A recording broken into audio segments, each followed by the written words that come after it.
जगदीप धनखड़ बन गए उपराष्ट्रपति, लेकिन क्या आप जानते हैं धनखड़ क्या करने आए हैं? खेतों में हल चलाने वाले का बेटा जिन फाइलों पर कलम चलाएगा, भारत का बदल जाएगा भविष्य। जो काम मोदी शाह नहीं कर सकते थे, वो काम अब जगदीप धनखड़ करने वाले हैं।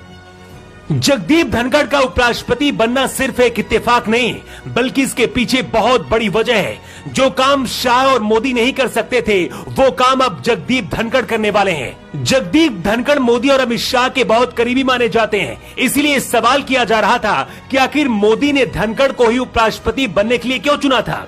इस सवाल का जवाब अब मिल गया है। मोदी शाह जो भी फैसला लेते हैं, इसके पीछे अगले 50 साल की प्लानिंग होती है, इसीलिए शाह को राजनीति का चाणक्य भी कहा जाता है।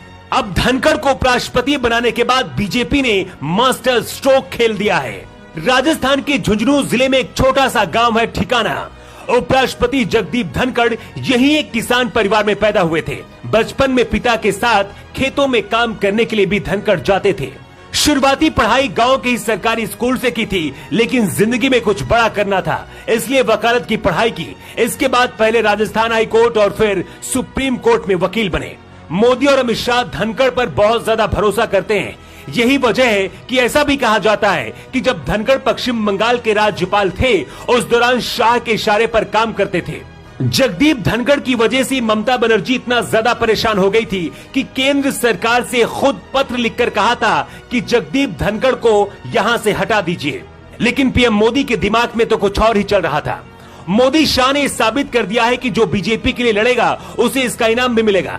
धनखड़ ने ममता बनर्जी से सीधे मुकाबला किया और अब उपराष्ट्रपति की कुर्सी पर बैठ गए हैं। उपराष्ट्रपति ही राज्यसभा का सभापति होता है। ऐसे में जो टीएमसी धनखड़ को अभी तक आंखें दिखा रही थी राज्यसभा में, अब वो सांसद भी धनखड़ को प्रणाम करेंगे। लोकसभा से कोई भी बिल पास होने के बाद राज्यसभा ही जाता है। इन सभी बिलों को पास कराना धनखड़ की जिम्मेदारी होगी। राज्यसभा में अब तक 26 से ज्यादा बिल लंबित है। सिर्फ इतना ही नहीं, धनखड़ के उपराष्ट्रपति बनने के बाद पीएम मोदी की 2024 में जीत की रणनीति भी बनाई गई है। पीएम मोदी ने करीब 20 दिन पहले ही कहा था कि किसान पुत्र जगदीप धनखड़ अपनी विनम्रता के लिए जाने जाते हैं। इसके साथ ही पीएम मोदी ने कहा था कि किसान युवाओं और महिलाओं के साथ साथ वंचितों की भलाई के लिए भी ये काम करते हैं। खुशी है कि हमारे उपराष्ट्रपति पद के उम्मीदवार जगदीप धनखड़ हैं। पीएम मोदी ने कहा था कि जगदीप धनखड़ को हमारे संविधान का उत्कृष्ट ज्ञान है। धनखड़ क्योंकि जाट समुदाय से आते हैं, इसलिए जो जाट समुदाय बीजेपी से नाराज चल रहा है, वो भी बीजेपी के साथ अब आ सकता है।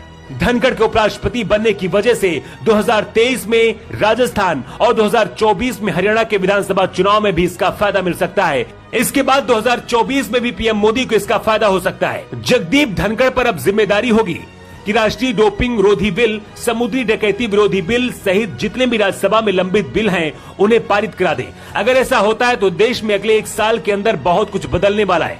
वैसे आपको क्या लगता है, क्या जगदीप धनखड़ उपराष्ट्रपति बनकर देश की उम्मीदों पर खरे उतर पाएंगे? आप अपना जवाब कमेंट बॉक्स पर देकर जरूर बताएं। Bureau report.